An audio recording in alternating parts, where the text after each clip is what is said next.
At one point on my mission, I did experience an earthquake.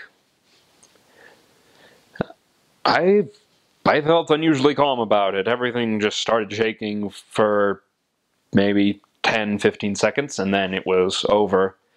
The biggest problem that happened was I was at the internet cafe. They have these little rooms that are just filled with computers called internet cafes, or in the language, internet hun.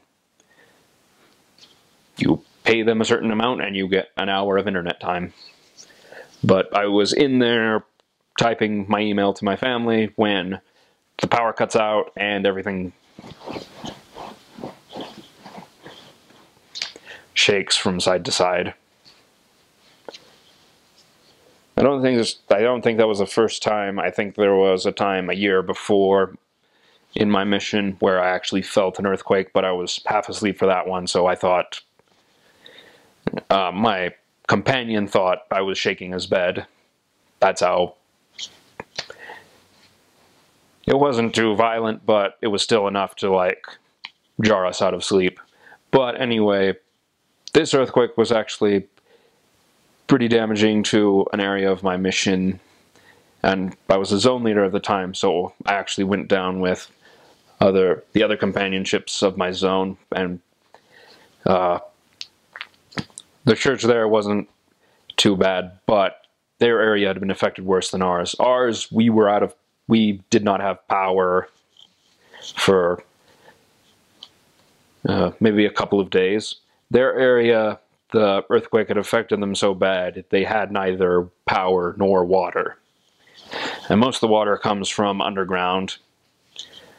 The Philippines is basically on top of a water table.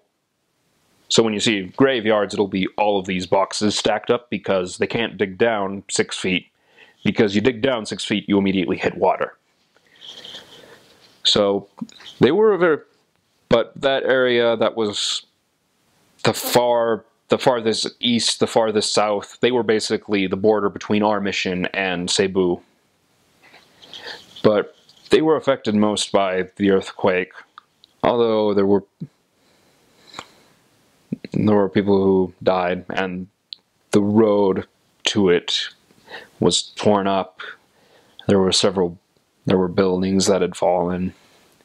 Not too many, though. But still, the earthquake had been a bit of a disaster.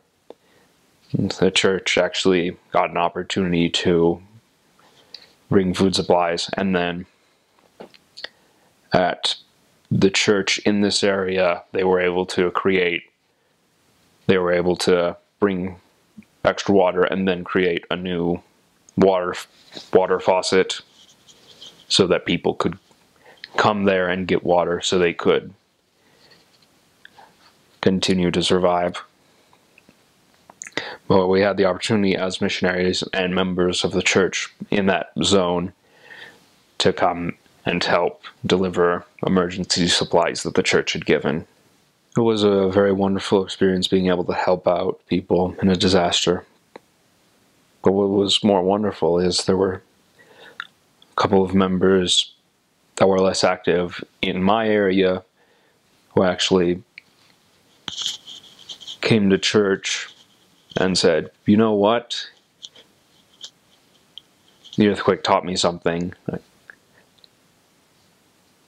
I'm not going to be around forever. I want my family to be eternal. I want to be doing the right things." It's sad that sometimes we need that big of a wake-up call in order to come back to God, but at least some people do appreciate more in times of trouble that God has preserved them. I was very glad to meet him. He was a wonderful man. He had been not as active in the church, and we had been passing by him several times because we were teaching his brother or her brother-in-law. But then when that happened, he and his whole family became much more active, trying to come back to church, trying to receive Melchizedek priesthood and prepare themselves to go to the temple.